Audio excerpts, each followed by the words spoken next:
ಮಹಾದೇವಿ ಅಮ್ಮ ಶ್ರೀ ಚಕ್ರವಾಸಿನಿ. ಯಾರು? ನಾನೇ ಕಣೋ ಮೂರ್ಖ, ನಿನ್ನ ಎದುರಾಳಿ.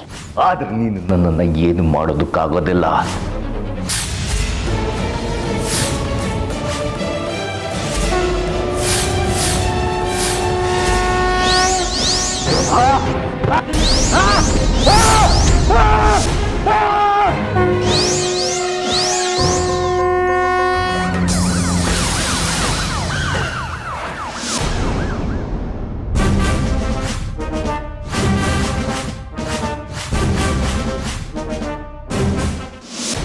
ಎಲ್ಲ ಇವಳು ಪೊಲೀಸ್ ಅಧಿಕಾರಿನಾ? ಅಂದರೆ ನಮ್ಮನ್ನೆಲ್ಲ ಇವಳು ಸರಿಯಾಗಿ ಯಾಮಾರಿಸಿದಾಳೆ. ನಾನು ಮುಜರಾಯಿ ಇಲಾಖೆಯಿಂದ ಈ ದೇವಸ್ಥಾನದ ಅಧಿಕಾರಿಯಾಗಿ ಬಂದಿದ್ದೀನಿ. ಅಮ್ಮವ್ರೆ ಸೈ ನೋಡಿಮ್ಮ, ನೀವು ಅದೇನು ಮಾಡ್ತೀರೋ ನನಗೆ ಗೊತ್ತಿಲ್ಲ. ಒಟ್ಟಿನಲ್ಲಿ ಈಗ ಮನೆ ಖಾಲಿ ಆಗಬೇಕು ಅಷ್ಟೇ. ಮೊದಲು ಈ ವಿಷಯನ ಯಜಮಾನ್ರಿಗೆ ಹೇಳಬೇಕು. ರೀ ಅರ್ಚಕ್ರೆ, ನೋಡ್ಕೊಂಬರಕ್ಕಾಗಲ್ವಾ? ಅಯ್ಯ ನಿಮ್ಮ ಆರಯ್ಯ ಇಲ್ಲಿ ನೋಡಿ ಅರ್ಚಕ್ರೆ, ನನಗೆ ಈಗ ಸಮಯ ಇಲ್ಲ, ನನಗೆ ಬೇರೆ ಕೆಲಸ ಇದೆ. ನಾನು ನಿಮ್ಗೆ ಆಮೇಲೆ ಸಿಗ್ತೀನಿ. ನೀವು ಸಿಗೋದೇ ಅಪರೂಪ ಅಂತದ್ರಲ್ಲಿ ಸಿಕ್ತಾಗ ಬಿಡೋಕ್ಕಾಗುತ್ತಾನೆಯ? ಅಯ್ಯ ಏನು ಮಾತು ಅಂತ ಆಡ್ತೀರಿ? ನಾನು ನಿನ್ನ ಚಂದ್ರಲೋಕಕ್ಕೆ ಹೋಗಿರ್ತೀನಿ, ಅಲ್ಲಿ ಆಫೀಸಲ್ಲೇ ಸಾಯ್ತಾ ಇರ್ತೀನಲ್ವಾ. ನೋಡಿ ನನಗೆ ತುರ್ತಾದ ಕೆಲಸ ಇದೆ, ನಾನು ಕೂಡಲೇ ಯಜಮಾನ್ರನ್ನ ಭೇಟಿ ಆಗಬೇಕು. ಬರ್ತೀನಿ, ಆಮೇಲೆ ಸಿಗ್ತೀನಿ. ಯಜಮಾನ್ರು ಇಲ್ಲೇ ಯಾವ್ರೆ? ಅವಾಗಲೇ ಹೋಗಾಯ್ತು. ರೇ ಆವಾಗ್ಲಿಂದ ಅಲ್ಲಿಲ್ಲ ಇಲ್ಲಿಲ್ಲ ಅಲ್ಲಿಲ್ಲ ಇಲ್ಲ ಅಂತ ಹೇಳ್ತಿರಲ್ರಿ, ಯಾಕೆ ಎಡಮಗ್ಳಲ್ಲಿ ಎದ್ದು ಬಂದಿದ್ರ ಇವತ್ತು? ಈಗ ಏನಪ್ಪ ನೀನು ಶಾಸ್ತ್ರಿಗಳು ನೋಡ್ಲೇಬೇಕಲ್ವಾ? ಹೌದು, ಅವರು ಅವಾಗಲೇ ಮನೆಗೆ ಹೋಗಾಯ್ತು. ಇಷ್ಟು ಹೇಳಕ್ಕೆ ಎಷ್ಟು ಸತಾಯಿಸ್ತೀರಿ ರೇ ಅರ್ಚಕ್ರಂತೆ. ಸತ್ಯ ಹೇಳ್ದೆ ಇದ್ರೆ ಗ್ರಹಚಾರ ಬಿಡಿಸ್ತೀನಿ ಇವತ್ತು. ಹಿರಣ್ಮಯಿ ಎಲ್ಲಿ?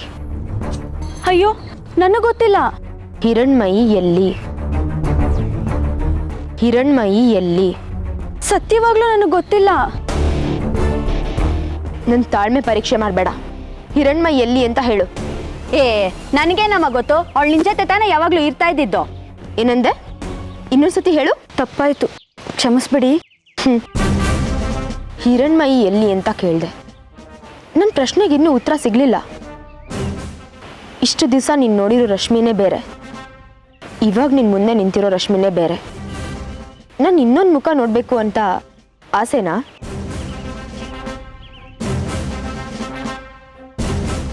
ಅಂದ್ರೆ ನಾನು ಇನ್ನೊಂದು ಮುಖ ನೋಡೋದಕ್ಕೆ ಇದು ಸರಿಯಾದ ಜಾಗ ಅಲ್ಲ. ಅದಕ್ಕೆ ಪೊಲೀಸ್ ಠಾಣೆನೇ ಸರಿ. ನಡಿ, ಅಲ್ಲಿಗೆ ಹೋಗೋಣ. ಅಯ್ಯೋ ಅಲ್ಲಿಗೆ ಯಾಕೆ? ಕೇಳಿದ ಪ್ರಶ್ನೆಗೆ ಸರಿಯಾಗಿ ಉತ್ತರ ಕೊಡದೆ ನನ್ನ ಸಮಯ ವ್ಯರ್ಥ ಮಾಡಿ ನನ್ನ ತಾಳ್ಮೆ ಕಳ್ಕೊಂಡ್ರೆ ನಿನ್ನನ್ನು ಠಾಣೆಗೆ ಕರ್ಕೊಂಡೋಗಿ ನಮ್ಮ ರೀತಿಲೇ ವಿಚಾರಣೆ ಮಾಡಬೇಕಾಗುತ್ತೆ. ನೀವೆಲ್ಲಿಗೆ ಬೇಕಾದರೂ ಕರ್ಕೊಂಡೋಗಿ, ಹೇಗೆ ಬೇಕಾದರೂ ವಿಚಾರಣೆ ಮಾಡಿ, ನಾನು ಖಂಡಿತ ನಿಮ್ಮ ಜೊತೆ ಬರ್ತೀನಿ. ಆದರೆ ನನ್ನ ಉತ್ತರ ಸತ್ಯವಾಗ್ಲೂ ಹಿರಣ್ಮಯಿ ಎಲ್ಲಿದ್ದಾಳೆ ಅಂತ ನನಗೆ ಗೊತ್ತಿಲ್ಲ.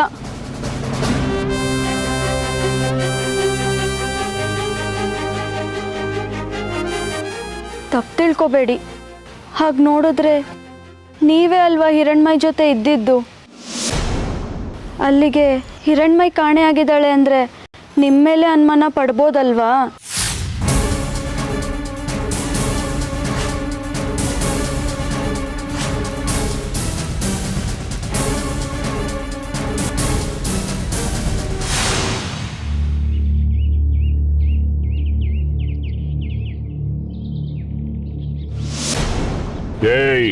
ಕ್ಷಮಿಸಿ ಯಜಮಾನ್ರೆ, ನೀವಿಲ್ಲಿ ಪುಸ್ತಕ ಓದ್ತಾ ಕೂತಿದ್ರೆ ಅಲ್ಲಿ ದೇವಸ್ಥಾನದಲ್ಲಿ ನೋಡಿದ್ರೆ ಯುದ್ಧನೇ ನಡೆಯೋ ಹಾಗಿದೆ. ಏನಾಯ್ತು? ಏನು ಸಮಸ್ಯೆ? ಆ ಹೆಂಗಸು ನಿಮಗೆ ಸರಿಯಾಗಿ ಯಾಮರ್ಸಿದ್ದಾಳೆ. ಯಾವ ಹೆಂಗಸಿನ ಬಗ್ಗೆ ಹೇಳ್ತಾ ಇದೀಯ ನೀನು? ಅದೇ ಯಜಮಾನ್ರೆ, ನಮ್ಮ ದೇವಸ್ಥಾನಕ್ಕೆ ಮುಜರಾಯಿ ಇಲಾಖೆಯಿಂದ ಬಂದಿದೆ ಅಂತ ಹೇಳಿದಲ್ಲ ಆ ಹೆಂಗಸು. ರಶ್ಮಿ ಅವಳೇನು ಮಾಡ್ತು? ಹಾಂ ಅವಳೇ ನಿಮಗೆ ಸರಿಯಾಗಿ ಚಳ್ಳೆ ಹಣ್ಣು ತಿನ್ನಿಸಿದ್ದಾಳೆ. ಯಾಕೆ ಒಗ್ಟ ಮಾತಾಡ್ತಾ ಇದೀಯಾ? ಏನಾಯ್ತು ಅಂತ ಬಿಡಿಸಿ ಹೇಳು. ಅಯ್ಯೋ ಯಜಮಾನ್ರೆ, ಹೇಗೆ ಹೇಳಿ ನಾನು? ಯಜಮಾನ್ರೆ, ಅವಳು ಮುಜರಾಯಿ ಇಲಾಖೆಯಿಂದ ನೇಮಕಗೊಂಡಿಲ್ಲ. ಈ ವಿಚಾರವಾಗಿ ನಿಮ್ಮ ಹತ್ರ ಅವಳು ಸುಳ್ಳು ಹೇಳಿದಾಳೆ, ನಿಮಗೆ ಮೋಸ ಮಾಡಿದಾಳೆ.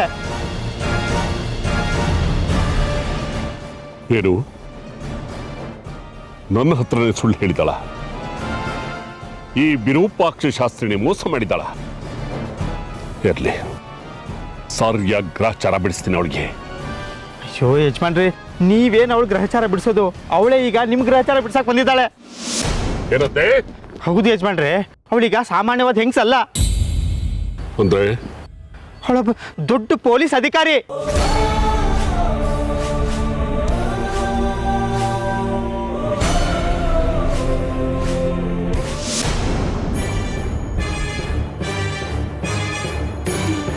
ನಾನು ಮುಜರಾಯಿ ಇಲಾಖೆಯಿಂದ ಈ ದೇವಸ್ಥಾನದ ಅಧಿಕಾರಿಯಾಗಿ ಬಂದಿದ್ದೀನಿ.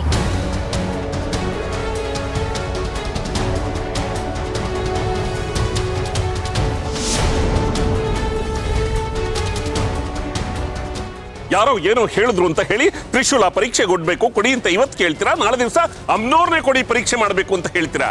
ಕಾಲ ಬಂದ್ರೆ ಅದನ್ನು ಮಾಡ್ಬೇಕಾಗುತ್ತೆ.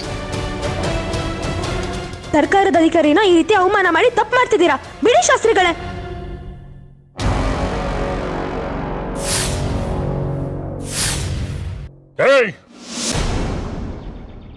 ಬೆಳಬೆಳಿಗ್ಗೆನೆ ಕುಡ್ಕೊಂಬಂದಿದ್ಯಾ? ನಿನ್ಗೆಲ್ಲೋ ಭ್ರಮೆ ಅಷ್ಟೇ. ಹೋಗಿ ನಿನ್ ಕೆಲಸ ನೋಡೋಗು. ಚೋಟುದ್ದ ಇಲ್ಲ, ಅವಳು ಪೊಲೀಸ್ ಅಧಿಕಾರಿ ಅಂತೆ. ಅಯ್ಯೋ ಯಜಮಾನ್ರೆ, ನಿಮ್ಗೆ ಹೇಗೆ ಹೇಳಿ ನಾನು? ಸತ್ಯವಾಗ್ಲೂ ಹೇಳ್ತಾ ಇದ್ದೀನಿ ಯಜಮಾನ್ರೆ, ನನ್ನ ಮೇಲೆ ಆನೆ, ನಿಮ್ಮ ಮೇಲೆ ಆನೆ, ಆ ತಾಯಿ ತ್ರಿಪುರ ಸುಂದರಿ ಮೇಲೆ ಆನೆ, ಅವಳೊಬ್ಬ ಪೊಲೀಸ್ ಅಧಿಕಾರಿ.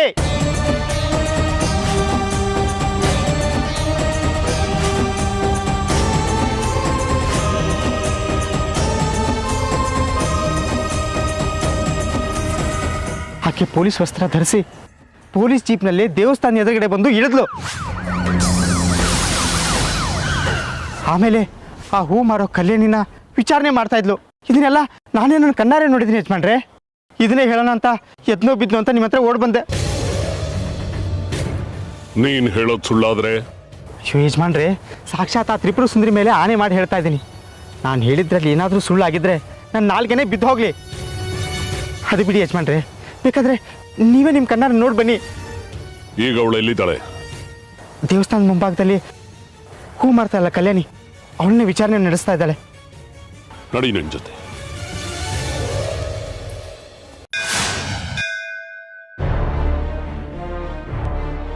ಅಲ್ಲಿ ನೋಡಿ ಯಜಮಾನ್ರೆ, ಆ ಕಲ್ಯಾಣಿನ ಆ ಪೊಲೀಸ್ ಅಧಿಕಾರಿ ವಿಚಾರಣೆ ಮಾಡ್ತಾ ಇರೋದು.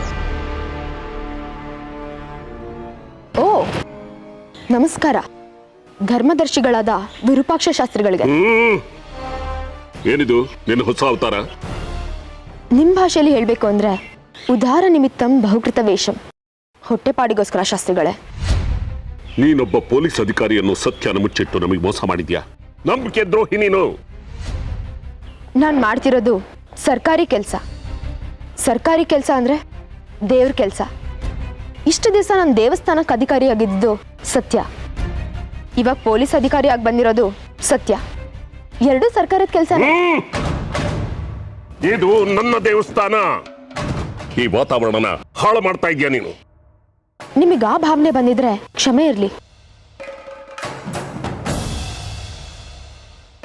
ನಾನು ನಿಮ್ಮನ್ನೇ ಭೇಟಿಯಾಗೋಣ ಅಂತ ಹೊರಟಿದ್ದೆ. ಇನ್ನೇನು ಪಾದರಕ್ಷೆನ ಕಳಿಸಿ ದೇವಸ್ಥಾನದೊಳಗೆ ಬಡೋಣ ಅನ್ನೋಷ್ಟರಲ್ಲಿ ನೀವೇ ನನ್ನ ಎದುರುಗಡೆ ಪ್ರತ್ಯಕ್ಷ ಆದ್ರಿ. ನನ್ನ ಸಮಯ ಶ್ರಮ ಎರಡನ್ನೂ ಉಳಿಸಿದ್ರಿ. ಅದಕ್ಕೆ ಧನ್ಯವಾದ. ನಾನು ಏನು ವಿಷಯ ಮಾತಾಡೋಣ ಅಂತ ಬಂದೆ. ನೀನು ಹೇಳುವಂಥದ್ದು ಇಲ್ಲ, ನಾನು ಕೇಳುವಂಥದ್ದು ಇಲ್ಲ. ನೀನ್ ಪೊಲೀಸ್ ಅಧಿಕಾರಿ ಆದ್ರೇನು, ಇನ್ಯಾವ ಅಧಿಕಾರಿ ಆದ್ರೇನು, ಈ ಊರಿಗೆ ನೀನು ಕಾಲಿಡಬಾರ್ದು ಅಷ್ಟೇ.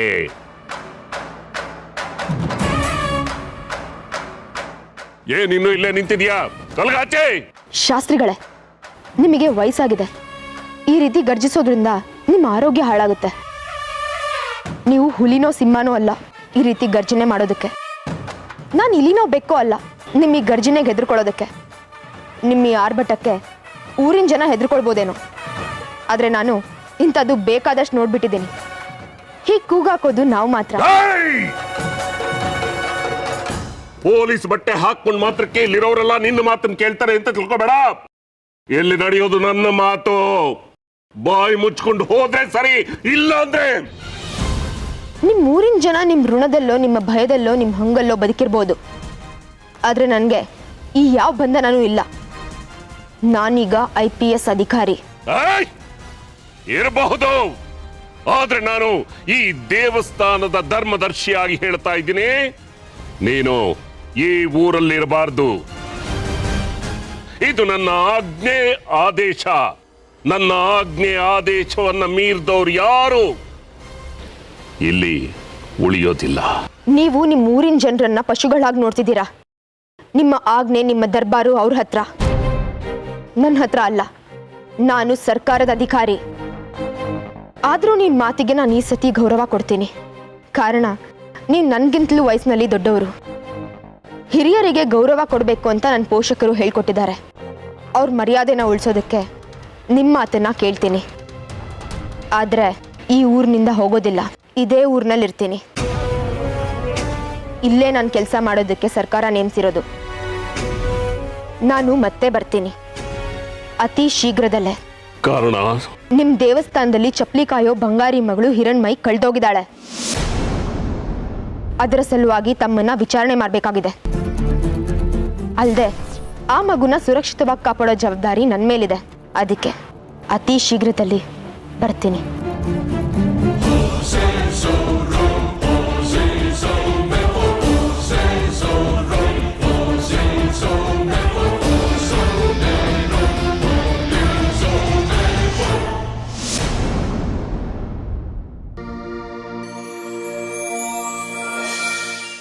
ನಮಸ್ಕಾರ.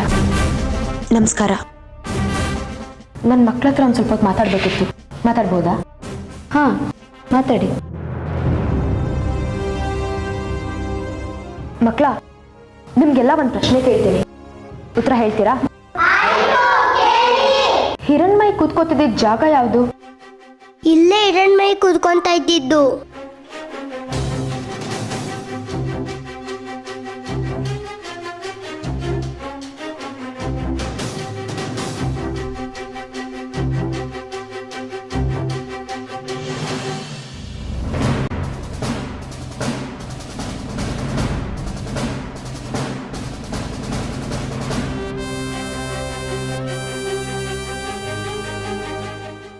ಇಲ್ಲೇ ನಾ ಹಿರಣ್ಮಯಿ ಕೂತ್ಕೋತಿದ್ದು. ಯಾರೋ ನೋಡುತ್ತಿದ್ದೀರಾ ಹಿರಣ್ಮಯಿನ?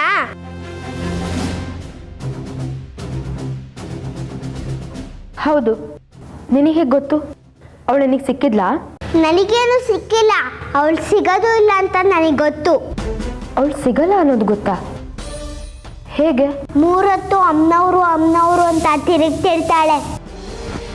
ಅವ್ರ ಅಪ್ಪ ಏನಾದರೂ ಕೆಲ್ಸಕ್ಕೆ ಬಂದಿಲ್ಲ ಅಂದರೆ ಅವಳೇ ಚಪ್ಪಲಿ ಕಾಯ್ತಾ ಇರ್ತಾಳೆ. ಹೀಗಾಗಿ ಶಾಲೆಗೆ ಬರೋದು ಕಡಿಮೆ, ಚಕ್ಕರ್ ಹಾಕೋದು ಜಾಸ್ತಿ. ನಿನಗೇನಾದರೂ ಹೇಳ್ಬಿಟ್ಟು ಹೋಗಿದ್ದಾಳಾ? ನನಗೆ ಯಾಕೆ ಹೇಳ್ತಾಳೆ? ನಾನೇನಾದರೂ ಅವಳ ಮನೆಗೆ ಕೆಲ್ಸದವಳಾ? ಸರಿನಮ್ಮ. ಮಕ್ಕಳ, ನಿಮಗೆ ಯಾರಿಗಾದ್ರೂ ಅವಳು ಸಿಕ್ಕಿದ್ರೆ ಸೀದಾ ಮನೆಗೆ ಹೋಗಕ್ಕೆ ಹೇಳಿ. ಅವಳ ಮನೆಯವರು ಅವ್ರಿಗೆ ಕಾಯ್ತಿದ್ದಾರೆ. ಹಾಗೆಲ್ಲ ನಾನು ಹೇಳೋಕ್ಕಾಗಲ್ಲ. ನಾನಾಯ್ತು, ನನ್ನ ಪಾಠ ಆಯ್ತು ಅಷ್ಟೇ. ಅದನ್ನ ಬಿಟ್ಟು ಯಾರು ಎಲ್ಲಿಗೆ ಹೋಗ್ತಾರೆ ಅಂತ ನಾನು ಯಾಕೆ ನೋಡಲಿ? ಸರಿನಮ್ಮ. ಮಕ್ಕಳ, ನಿಮ್ಗೆ ಯಾರಿಗಾದ್ರೂ ಅವಳು ಸಿಕ್ಕಿದ್ರೆ ಪೊಲೀಸ್ನವರು ಅವಳನ್ನ ಹುಡ್ಕೊಂಡ್ ಬಂದಿದ್ರು ಅಂತ ಹೇಳಿ.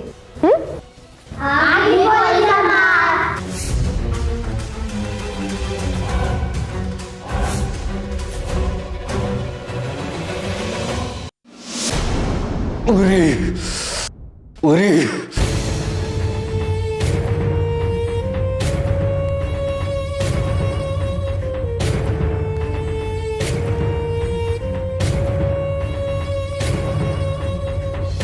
ಏನಾಯ್ತು ಕಡ್ಕಿ?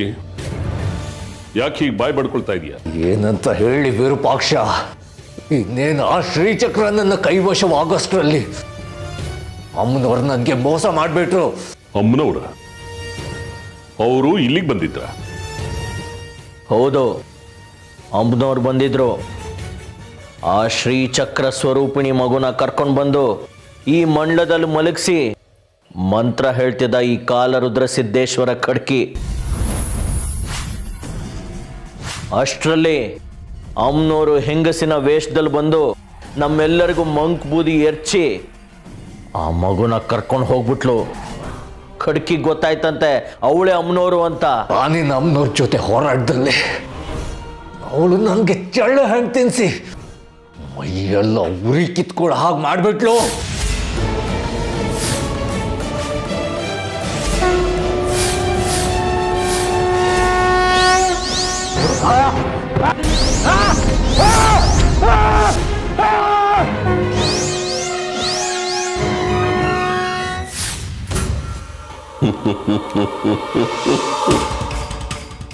ನನಗೆ ತಿಳಿಸ್ದೆ ನೀವೇ ಶ್ರೀಚಕ್ರ ಹೊಡೆಯೋದಕ್ಕೆ ನೋಡಿದ್ರಲ್ಲ, ಅದಕ್ಕೆ ಈ ಗತಿ.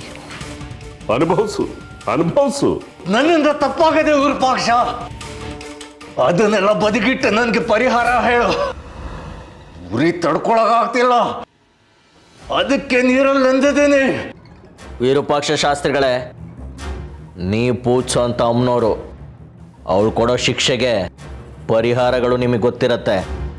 ನಮ್ಮ ಕಡ್ಕಿನ ಈ ಉರಿ ಶಾಪದಿಂದ ಬಚಾವ್ ಮಾಡಿ. ಆಗಬಹುದು. ಆ ಉರಿ ಶಾಪ ನೀಗೋದಕ್ಕೆ ನಾನೊಂದು ಯಾಗ ಮಾಡ್ತೀನಿ. ಆ ಯಾಗ ಮಾಡೋದಕ್ಕೆ ಸಹವರ್ತಿಯಾಗಿ ನನ್ನ ಮಗ ಚಂದ್ರಧರ ಬೇಕು.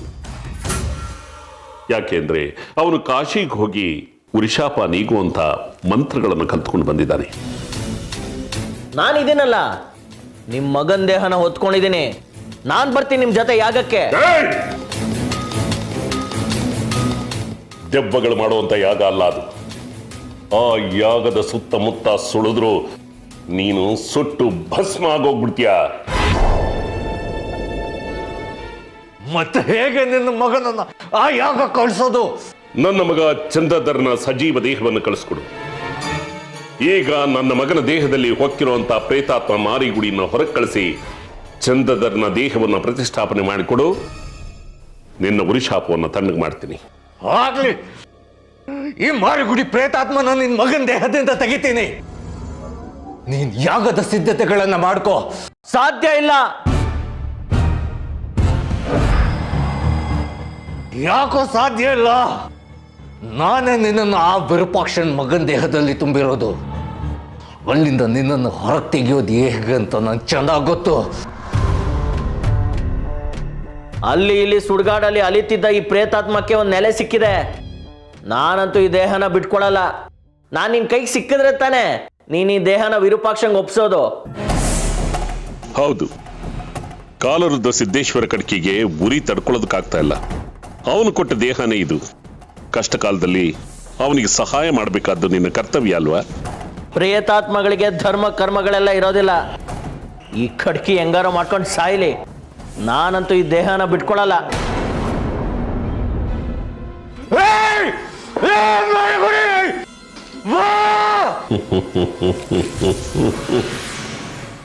ನೋಡಿದ್ಯಾ ಕಾಲರುದ್ದ ಸಿದ್ದೇಶ್ವರ ಕಡ್ಕಿ? ಅಪಾತ್ರರಿಗೆ ಸಹಾಯ ಮಾಡಿದ್ರೆ ಹೀಗೇ ಆಗೋದು.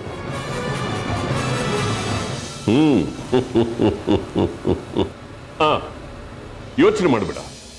ಅವನು ಧರಿಸಿರೋದು ನನ್ನ ಮಗನ ವೇಷ.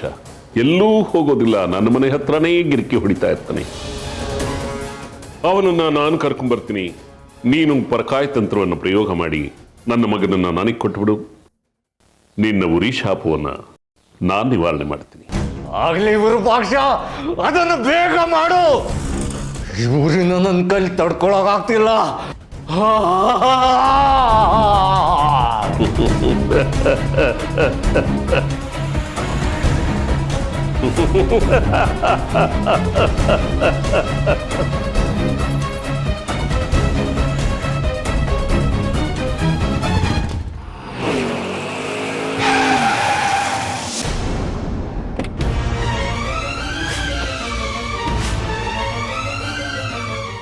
ಪುಟ್ಟ, ನೋಡ್ಕೊಂಡು ಓಡಾಡ್ಬೇಕಲ್ವಾ? ನೋಡಿವಾಗ ಎಂತ ಅಪಘಾತ ಆಗ್ಬಿಡೋದು. ಅಯ್ಯೋ, ನನ್ನ ಚಿಂತೆ ಬಿಡಿ. ನಮ್ಮೂರ್ ದೇವ್ರ ಕಾಡಿದೆಯಲ್ಲ, ಅಲ್ಲೊಂದು ಕೆಸರಿನ ಹೊಂಡ ಇದೆ. ಅಲ್ಲಿ ಒಂದು ಮಗು ಬಿದ್ದು ಒದ್ದಾಡ್ತಿದೆ. ಅಯ್ಯೋ ದೇವ್ರೆ, ಸುತ್ತಮುತ್ತ ಯಾರು ಇಲ್ವಾ? ಕಾಡದು, ಜನಗಳು ಓಡಾಡೋದೇ ಅಪರೂಪ. ಅಲ್ಲಿ ಒಂದು ನರ್ಪಿಳ್ಳೆನೂ ಇಲ್ಲ. ಬರೀ ಮೃಗಗಳು ಮಾತ್ರ ಓಡಾಡ್ತವೆ. ಪುಟ್ಟ, ಎಲ್ಲಿದೆ ಆ ಕೆಸರಿನ ಹೊಂಡ? ನಡಿ, ಜೀಪತಿ ದಾರಿ ತೋರಿಸು. ಇಲ್ಲ ಇಲ್ಲ, ನಾ ಊರ್ನವ್ರಿಗೆಲ್ಲ ಹೇಳಿ ಕರ್ಕೊಂಬರ್ತೀನಿ. ನೀವು ಹೋಗಿ ಏನಾದ್ರು ಮಾಡೋಕ್ಕಾಗುತ್ತಾ ನೋಡಿ.